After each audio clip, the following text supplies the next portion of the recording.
વડોદરા જિલ્લાના સાવલી તાલુકામાં વૃદ્ધની હત્યાના ચકચારી કેસનો પોલીસે ભેદ ઉકેલી દીધો છે. આ હત્યાના કેસમાં પોલીસે 17 વર્ષીય કિશોરની અટકાયત કરી છે. પોલીસ તપાસમાં સામે આવ્યું છે કે કિશોરને દમણ ફરવા જવું હોવાથી પૈસાની જરૂર હતી. પરિવાર તરફથી નાણાં મળ્યા હોવા છતાં વધુ રૂપિયા મેળવવાના ઈરાદે તેણે બકરા ચોરી કરવાની યોજના બનાવી હતી. 17 જુલાઈના રોજ સાવલી વિસ્તારમાં રમણ રાઠોડિયાનો મૃતદેહ મળી આવ્યો હતો. તપાસ દરમિયાન જાણવા મળ્યું કે વૃદ્ધના માથામાં લાકડીના ઘા મારી તેમની હત્યા કરવામાં આવી હતી.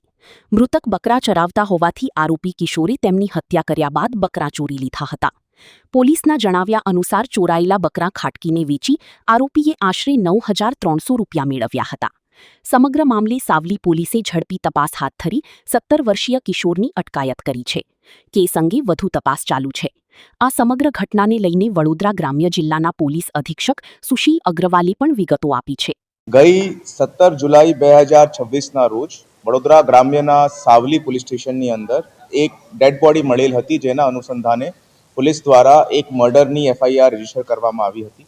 મરણ જનારનું નામ રમણ રાઠોડિયા, ઉંમર 66 યર્સ, 66 વર્ષીય એક વડીલ હતા, જેમના માથાના ભાગમાં ઈજાના દ્વારા આ મર્ડર કરવાની હકીકત સામે આવી હતી.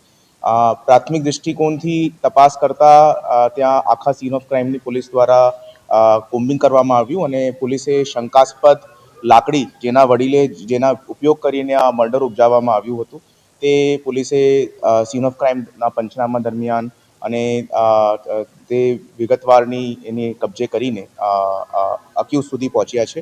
આ મર્ડર જો છે તે એક 17 વર્ષીય કાયદાના સંઘર્ષમાં આવેલ દ્વારા કરવામાં આવ્યું છે અને પ્રાથમિક પૂછપરછ દરમિયાન એ પ્રસ્થાપિત થાય છે કે બાળકને દમણ ફરવા માટે થોડા ઘણા બધા પૈસાની આવશ્યકતા હતી. એને નવા કપડાં અને બૂટ ખરીદવાની ઈચ્છા હતી.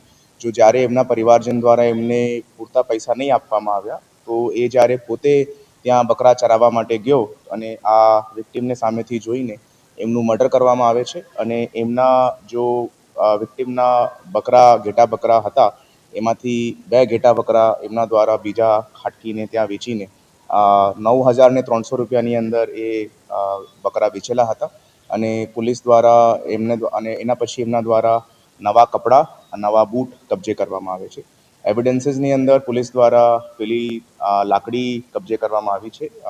એના સિવાય જો આરોપી છે એમના બનાવના દરમિયાન પહેરેલા કપડાં પણ, જેમના ઉપર બ્લડ સ્ટેન્સ છે, તે પણ કબજે કરવામાં આવ્યા છે અને એના અલાવા ટેકનિકલ પુરાવાઓની અંદર પોલીસ દ્વારા બીજા કોલ ડેટા અને ટાવર ડમ્પ એનાલિસિસથી પણ આ હકીકતનું ભેદ ઉકેલવામાં આવ્યું.